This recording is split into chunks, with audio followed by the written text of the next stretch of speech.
Boa tarde a todos, obrigado pelo convite. Apenas duas correções. Eu já não trabalho no IPO de Lisboa, a vida evolui, e também não trabalho em Idanha Nova, trabalho na Casa de Saúde da Idanha em Sintra. Ora, venho-vos falar da gestão da dor e venho-vos falar de uma doença chamada dor crónica. Todos nós estamos habituados a olhar para a dor como sendo um sintoma. Desde 2001, Portugal assinou uma petição no Parlamento Europeu dizendo que toda a dor que existe há mais de 3 meses não é um sintoma, é uma doença. Não estamos habituados a codificar dor crónica, no entanto, o ICD-9, o ICD-10, o ICPC-2 têm dor crónica como doença, que existe para além do diagnóstico que a causou. Ou seja, é possível ter um cancro, que é diferente de ter dor oncológica, é possível ter uma ferida, que é diferente de ter dor associada à ferida. Portanto, não fomos treinados aqui há uns anos para falar destas coisas e é disto que eu vos venho falar. Pertinência de pôr uma sessão sobre dor num congresso como estes. Em primeiro lugar, porque nós temos que explicar aos nossos utentes, e numa tradição judaico-cristã, que a dor não faz parte da vida. A dor aguda alerta ao corpo. Quando eu tenho um trauma, eu tenho uma indicação de dor. Concentrem-se num doente que tem uma ferida, tem uma úlcera que não cicatriza há mais de 3 meses. Ele não tem um sintoma associado à sua ferida, tem uma doença chamada dor crónica. Enquanto o profissional de saúde não entender isto, o leigo jamais vai entender, porque Jesus Cristo sofreu na cruz. Logo, eu tenho o que mereço, porque sou um mau fiel. Portanto, é assim que um português olha para a sua dor e o político põe mais um imposto e nós pagamos, porque dor nós podemos suportar sempre mais um bocadinho. Ora, no entanto, em 2013 a Direção-Geral de Saúde diz que a dor, como faz aumentar a tensão arterial, a frequência cardíaca, faz aumentar o metabolismo e até produzir febre, a dor foi equiparada a um sinal vital. Há doentes que entram e saem do hospital que não têm tensão alterada nem frequência cardíaca alterada, mas esta consta do processo clínico. Dor eu só avalio naqueles que estão competentes para me dizer, nos outros esqueço-me. Também há aqueles doentes que eu não acredito que eles tenham dor, eles são manhosos. Eles querem me enganar, não têm assim tanta dor. Não pode ser, isto só vai doer um bocadinho, vai ver que vai ser rápido. É tão rápido o sofrimento dos outros, desde que a mim não me doa nada. Quando é que a dor é do profissional de saúde? Quando toca aos nossos filhos, os nossos cônjuges. Senão, não pode doer assim tanto. Faz-se tudo. Eu já vi coisas feitas a sangue frio que eu acho que são de uma ousadia que, do ponto de vista bioético, não tem qualquer significado no século XXI. Os estudos dizem que a chamada dor episódica, a chamada dor associada a um procedimento clínico, é das dores mais prevalentes em Portugal. Antes de fazer um procedimento clínico que possa ser doloroso, faz-se medicação antes. A dor não deve ser tratada, deve ser evitada. É como tratarem uma hipertensão arterial, já vão demasiado tarde, porque o ideal é que o doente não tenha alterações da tensão arterial. A dor não se trata, evita-se. E temos que entender que antes de haver dor, que é uma percepção cerebral, há nocicepção. Nocicepção é o fenómeno nocicetivo in loco, antes de eu ter noção dele. Devo começar a tratá-lo agressivamente. E não sei se isto vos diz alguma coisa. Quando estou a dar formação nas USFs e nos hospitais, uma coisa que eu pergunto logo é qual é o protocolo que vocês usam na sala de pensos? Qual é o protocolo que usam na consulta de pé diabético? E eu estou a falar de protocolo analgésico. E às vezes dizem-me, não temos nenhum. Não temos, depende se o doente tiver dor. Não deve depender. É uma obrigação eu ponderar que o outro possa ter dor. O protocolo tem que existir e oxalá nunca seja aplicado. Mas não haver protocolo é um vazio cultural que não faz parte da medicina baseada na evidência e temos que sair do modelo da medicina baseada em mim. Deixem de dizer na minha experiência, na experiência da ciência, porque nós somos um construto da ciência. Ora, o que dizem os doentes sobre isto tudo? Dizem que continuam com dor, associada a uma data de procedimentos. E quando lhe perguntamos porquê, alguns dizem que continuo com dor porque o meu médico tem uma abordagem superficial, o meu médico não se preocupa comigo, aquilo que me dá não me alivia as dores, vocês querem que paracetamol alivie uma dor moderada? Jamais em nenhum país do mundo. Mas há protocolos analgésicos que têm o paracetamol como primeira linha. Porquê é que nós usamos uma escada analgésica e não um elevador analgésico? Se eu for o doente, exijo um elevador analgésico. Também não dizem a um doente com uma pneumonia nosocomial que temos que começar com o tratamento simples da pneumonia da comunidade. Por que razão o doentinho tem dor intensa e eu digo que vou começar com paracetamol? Em que guideline nos baseamos para dizer isto a um doente? Baseamos-nos num vazio cultural que nós interpretamos como sendo escada analgésica. A escada analgésica não é escadas dos seres humanos que têm que subir. A escada analgésica é uma escada de fármacos. Há fármacos ridículos, não potentes, considerados não opioides, que fazem parte de um primeiro patamar. Há fármacos intermédios considerados analgésicos intermédios, opioides fracos, se quiserem, e há opioides fortes para as dores intensas. Por que razão um doente vai ao médico e diz tenho dor intensa, e eu lhe digo, para começar, vamos começar com paracetamol. Vocês também dizem, numa DPOC Gold D, que vão começar com o protocolo da Gold A, também dizem numa hipertensão refratária que vamos tentar primeiro o protocolo que os outros usam, que é para uma hipertensão não refratária, porque é que há triunfalismo na medicina e há diagnósticos de primeira e há todos os outros. Ora, se a dor for inadequadamente tratada, ela vai contribuir para a não cicatrização, porque nós sabemos que a dor impede a cicatrização de um tecido. Se eu não tratar a dor, vou ter fenómenos de sensibilização e o doente vai passar a confundir dor com pressão, toque, movimento. Se eu não tirar a dor, eu vou confundir um corpo. E os efeitos deletérios desta confusão podem aparecer 1 ou 2 anos depois. Ora, antes de começar a falar do que é gerir a dor, eu tenho que perceber o que é a dor. Falando do maior órgão do corpo, a pele está cheia de terminações nervosas que têm noção se estão a ser comprimidas, abertas, esticadas, o que seja. Estas terminações nervosas detectam agentes físicos, químicos, que possam de alguma forma ser alguma ameaça à integridade. Ora, mas porquê que, passado 3 meses da presença de uma não cicatrização, porquê que eu posso ter uma patologia chamada dor? Deve-se a 2 fenómenos, sensibilização periférica e a sensibilização central. Por isso os doentes com dor são mariquinhas, são hipersensíveis. Quando lhes tocamos têm dor insuportável. Às vezes nem os conseguimos posicionar durante a higiene porque eles já se estão a queixar. Eles têm hipersensibilização central. O que é isto? Imaginem terem uma determinada ferida, terem uma solução de continuidade e naquela zona estão sempre a desgranular mastócitos, neutrófilos, têm um pH baixo, sempre naquela zona, têm bradicinina, têm interleucinas e todos estes neurotransmissores, claro, entram num primeiro neurónio, estou a falar de comunicação através de células nervosas e destinam-se ao corno posterior da espinhal medula. Sempre que há uma ferida, há receptores opioides que se abrem na zona dessa ferida, que estão aptos para receber endorfinas, dinorfinas, encefalinas. Por alguma razão, nos protocolos internacionais, o tratamento de uma ferida passa por incluir no leito da ferida opioides. Ora, opioides e Portugal são coisas não associativas. Como sabem, somos o país da Europa que menos prescreve opioides, porque ainda há profissionais de saúde que acham que causam depressão respiratória e toxicodependência. Ainda estamos num modelo dos anos 60 e 70, portanto, do qual temos que sair rapidamente. Ora, se eu tiver a ferida lá presente, eu tenho terminações nervosas que estão constantemente a queixar-se. Elas exigem que o centro coordenador central, que é o cérebro, se me permitirem, centros supraespinhais, aquela célula exija que alguma coisa aconteça. Ela sente-se a sofrer há mais de 3 meses. Como não tem qualquer tipo de resposta, porque às vezes eu não consigo dar uma resposta imediata, o que é que ela vai fazer? É a política da manipulação que nós fazemos com os nossos amigos. Elas vão diminuir o limiar de sensibilização das feridas que estão na contiguidade, que passam a comportar-se como se tivessem sido agredidas, mas não lhes passou nada.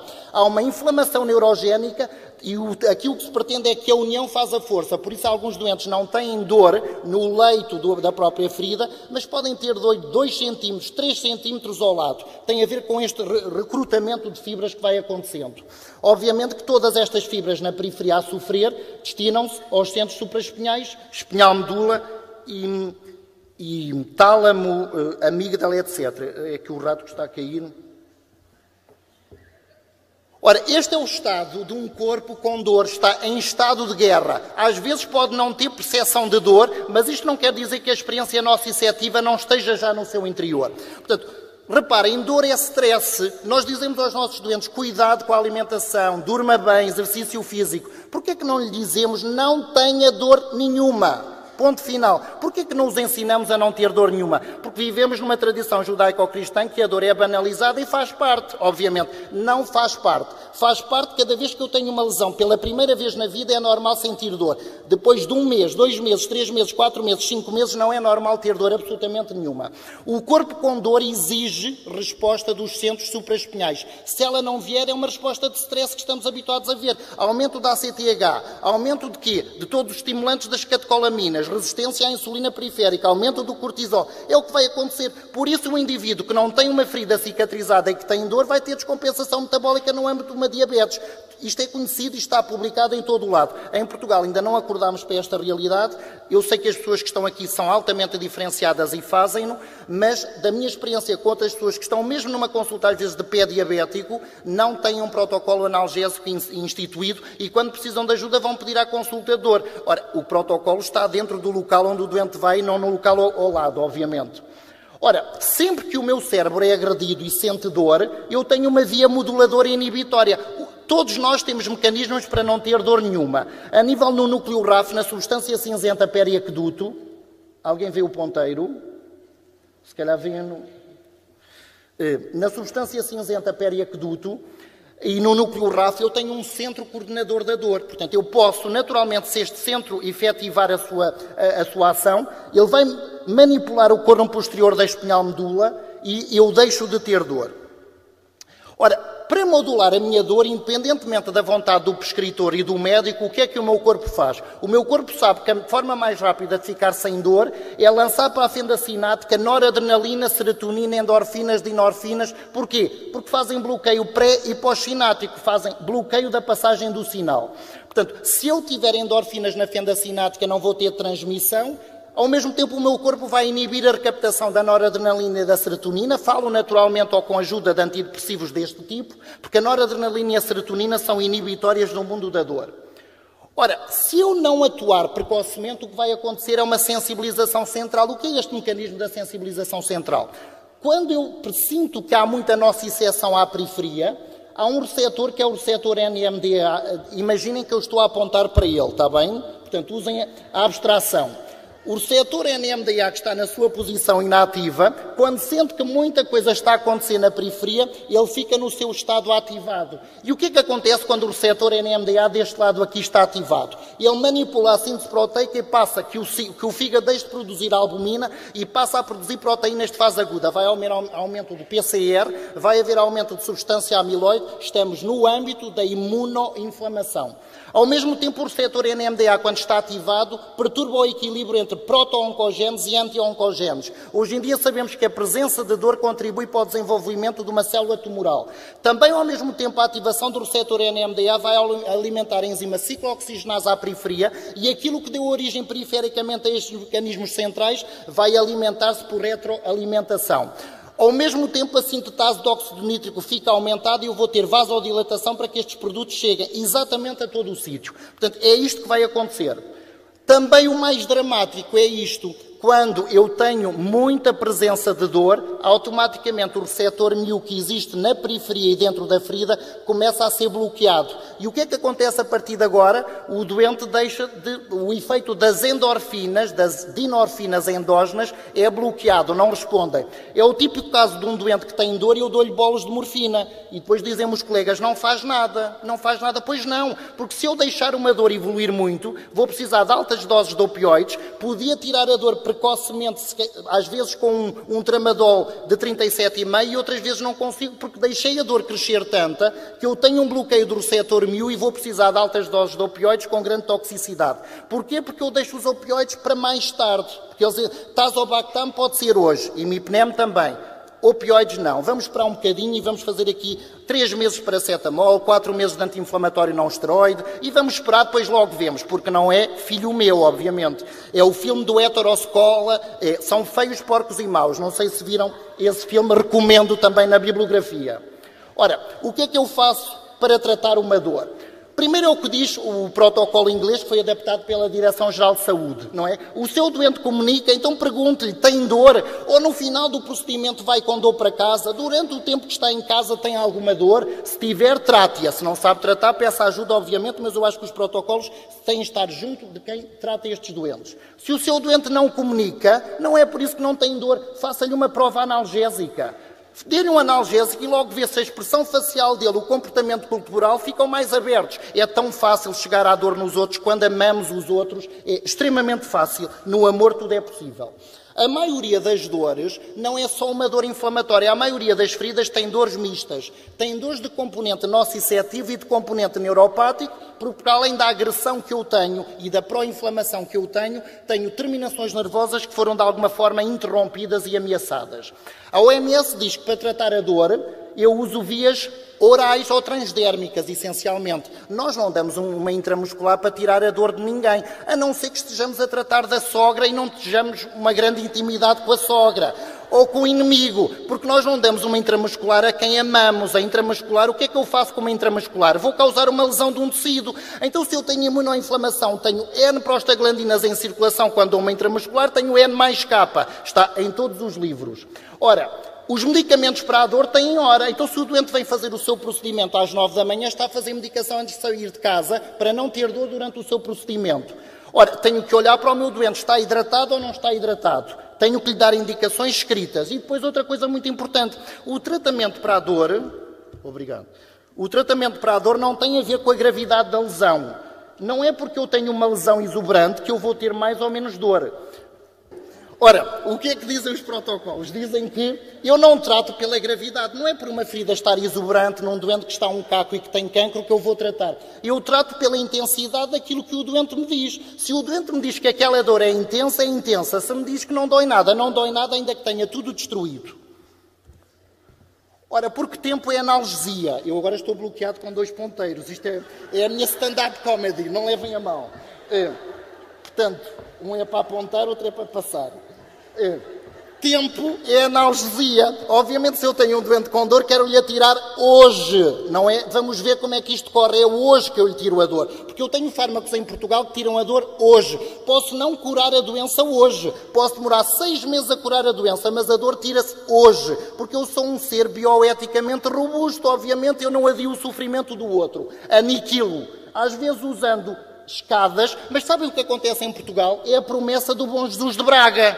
Eu vou-lhe tirar a dor, mas vamos começar pelo 1º degrau. Passaram 6 meses, se calhar vamos para o 2º. E o doentinho está ali com uma dor excruciante e ainda não viu o Bom Jesus. Até começa a duvidar que ele exista, não é? Mas não, ainda não está nessa fase. Quando o doentinho está semi-morto, é mais do coveiro do que do profissional de saúde, aí já posso usar opioides. O único ser que não precisa de opioides é um ser morto, está bem? Usem opioides num vivo. Ora, o que é que diz a triagem analgésica? Diz assim, se à vossa frente tiverem um doente com dor ligeira, também este ponteiro já foi. Também o veem. Facilitam-me a vida que assim só passo leis.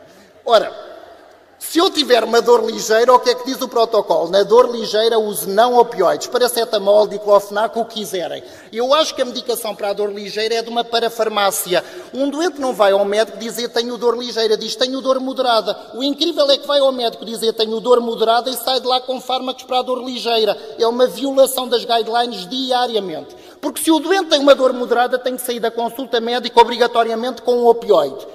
Fraco, pode ser tramadol se quiserem. Se tiver uma dor intensa, tem que sair daquela consulta com opioide forte, porque os opioides não são drogas, são fármacos. Quem os pode prescrever? Médicos, não é? De acordo com a legislação. Era uma barreira à receita amarela, diz o legislador, anule-se. Hoje em dia saem numa receita branca. Mesmo assim, somos o país da Europa que é um caso clínico, um caso de estudo, porque somos dos países da Europa que menos prescreve opioides. Ora, os doentes quando chegam para fazer um determinado penso têm a chamada dor episódica, não têm dor aguda. Lembrem-se que dor aguda tem a ver com o tempo, é a primeira vez que ela apareceu na vida. Apareceu uma ferida, tive dor aguda. Passou 2 semanas, não tenho dor aguda, tenho dor episódica. Há fármacos para a dor episódica. Ora, alguns dizem isto não dói muito. A visão não é dolorosa, como sabem, não é? Também não dói muito. Também não dói muito. Ora, o que é isto da dor episódica? Quando um doente tem uma dor, eu tenho que tratar a dor de base. Imaginem que está ali o ponteiro naquela parte azul, está bem?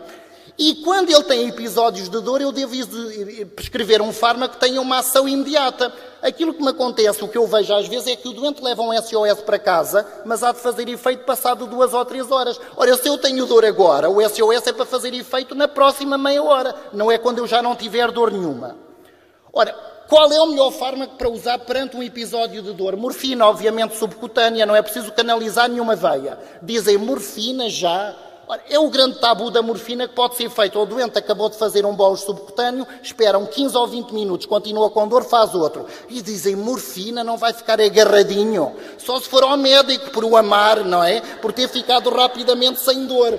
Porque, olha, quem não sabe, quando são 2,5 de morfina, multiplique por 10. 2,5 miligramas de morfina subcutâneas equivale a 25 miligramas de tramadol. É 1/4 da ampola de tramadol. Mas o tramadol é aquele fármaco que eu dou a ampola inteira porque é muito bom. Morfina dou só metade ou quartos porque é muito perigoso. Ora, 2,5 de morfina é igual a 25 de tramadol. Não querem dar morfina? Deem tramadol 25 miligramas, faz a mesma coisa. Se não quiserem dar subcutânea, que é a forma mais rápida, tem os tramadóis orais, em gotas, em soluções, que tem que estar prescrito antes do doente vir fazer o penso, não é durante. É fazer meia hora antes, para quando eu começar a limpar, a retirar, ele não ter dor nenhuma. Também posso usar as morfinas de ação rápida. Qualquer médico as pode prescrever. Oramorf ou Severdol. Fazem efeito imediato, ao fim de meia hora o doente não tem dor nenhuma. Também, se o vosso doente tiver cancro, e aqui abro uma exceção, porque atualmente na sociedade moderna há um privilégio para a doença oncológica, a discriminação positiva. Se o vosso doente tiver cancro, tem acesso a produtos que fazem efeito em 5 a 10 minutos, que são os fentanilos, transmucosos, sublinguais, o que queiram. Para terminar, vou falar dos chamados opioides. Alguém viu a minha água? Ora, opioides tópicos, o que é isto dos opioides tópicos? Dizem os estudos, o meu objetivo quando eu ponho um opioide no leito da ferida não é tirar a dor agora, é de sensibilizar o leito para que a cicatrização possa acontecer de forma mais natural. Ora, a hipótese que é lançada é que, no fundo, se eu puser um opioide no leito da ferida que é compatível com qualquer nitrato, com qualquer produto que possam querer pôr no leito da ferida, vai haver um aumento da sintetase de óxido nítrico, vai haver mais vasodilatação, vai haver mais oxigenação dos tecidos. Há vários protocolos que são lançados com o uso dos opioides dentro do leito das feridas, desde o final dos anos 90 que há vários, vejo usá-los poucos em Portugal. A nova revisão que aparece há muito pouco tempo, uma revisão sistemática da literatura, diz que realmente o mais rápido para tirar uma dor e para desensibilizar um tecido é um opioide no leito da ferida. Há estudos randomizados controlados, há casos clínicos que são relatados com vários tipos de equipas a tratar úlceras de pressão, úlceras venosas, insuficiências arteriais, o que seja. O protocolo é o mesmo, usa-se para as mucosites, feridas na boca, ferida no lábio, ferida na perna, onde queiram. O que é preciso é que o vosso doente tenha dor moderada a insuportável. A melhoria da dor, dizem os estudos, que é rápida, portanto, vejam, antes do tratamento o doente vem com uma dor de 6 numa escala de 0 a 10, depois de fazer algum tempo de um gel de morfina no leito da ferida, a dor vai diariamente diminuir até desaparecer completamente. Podem preparar uma solução que é estável num frigorífico, para quem trabalha na comunidade, é preparar uma solução que contenha uma ampola de 10 mg de morfina, portanto uma ampola que se parte e que se deita, diluída em 8 gramas de um hidrogel qualquer que queiram. Vão produzindo uma massa de acordo com o espaço onde têm que besuntar. É o primeiro contacto com o leito, deve ser esta pasta de hidrogel com morfina, e preparada no ambulatório é estável durante 7 dias. Obviamente, se for preparada num ambiente da sepsia major, pode estar estável num frigorífico durante 28 dias. Ora, alguns efeitos adversos desta solução, dizem os estudos, pode ser algum ardor, mas que não sabemos se é exatamente da morfina, se é do hidrogel. O que é que temos que fazer? Se a úlcera é de grau 2 ou 3, dizemos que a solução não tem que estar tão concentrada. Se for uma úlcera de grau 4, mais concentrada, mas a concentração varia entre 1 a 2%, com 10 mg de morfina para 5 gramas de hidrogel, ou 10 mg de morfina para 8 a 10 gramas de hidrogel.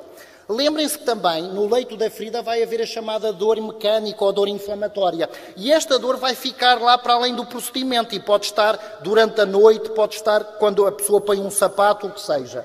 Então, de base, também o doente tem que levar um opioide, Portanto, e este opioide, se a dor for moderada, é insuportável, obviamente. Se a dor for ligeira, o tratamento é um analgésico comum.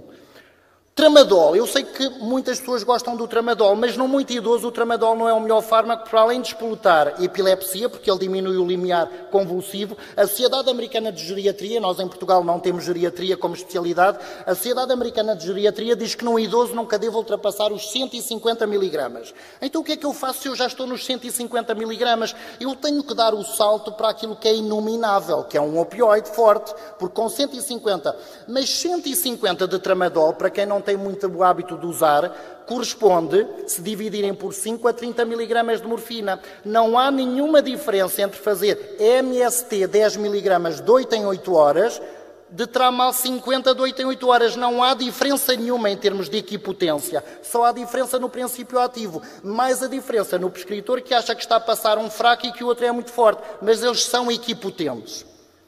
Ora, sulfato de morfina, o célebre MST, tem um despacho, por isso antigamente tinha uma receita, porque o doentinho vai pagar provavelmente menos de 2 euros em tratamento mensal, paga mais com o tramadol, porque a comparticipação não é tanta, como sabem, e temos também, com estudos feitos na dor neuropática, a buprenorfina. A buprenorfina tem uma função anti-hiperálgica, é um transdérmio que é colado 2 vezes por semana, e portanto no muito idoso é um esquema muito cómodo, não tem interações com os outros fármacos, e um doentinho que faça, por exemplo, pega num emplastro de buprenorfina, se cortarem em 4 partes, se usarem 1/4 do emplastro, isto equivale a zaldear de 8 em 8 horas. Então não é melhor andar com o emplastro mudado 2 vezes por semana do que fazer tramadol mais paracetamol de 8 em 8 horas?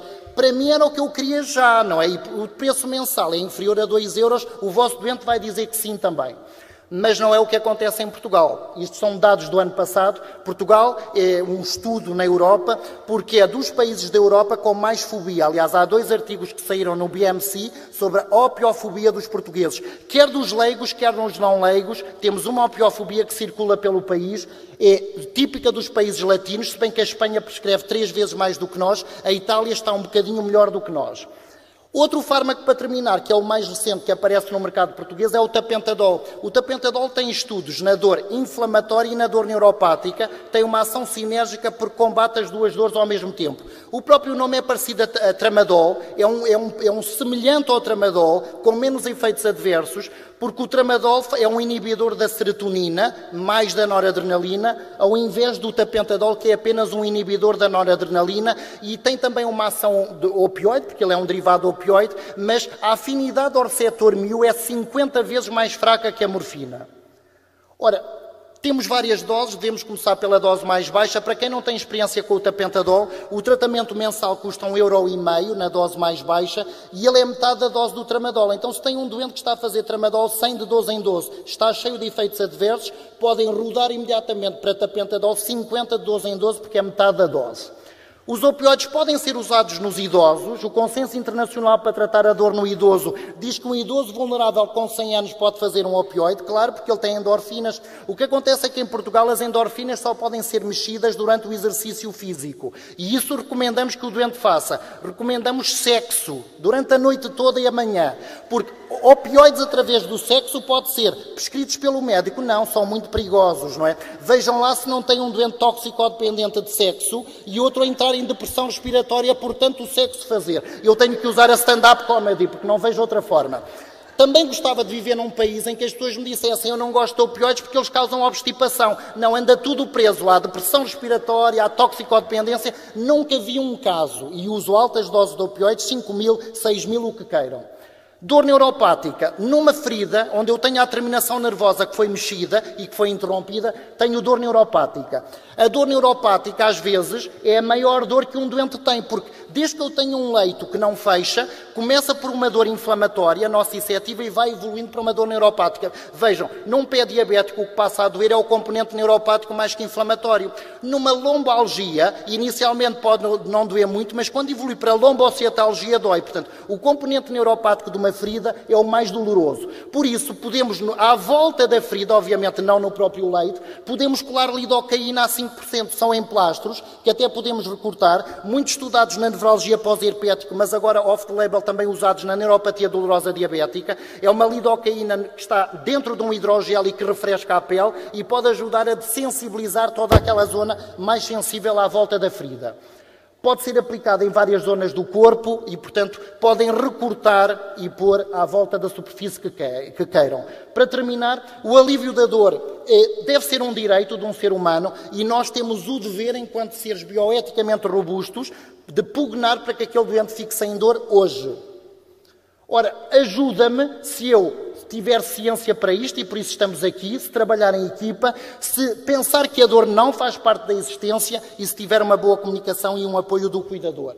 Os enfermeiros têm também nos hospitais, segundo o guia orientador de boas normas da Ordem dos Enfermeiros, têm o dever ético de pugnar que um médico faça um tratamento correto e não se pôr num papel secundário defensivo a dizer o médico não quis prescrever, tem o direito de o fazer e de pugnar para que o doente tenha acesso a este direito também.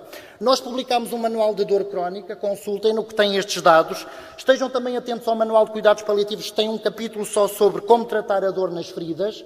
E se me quiserem contatar, muito obrigado por me terem ouvido.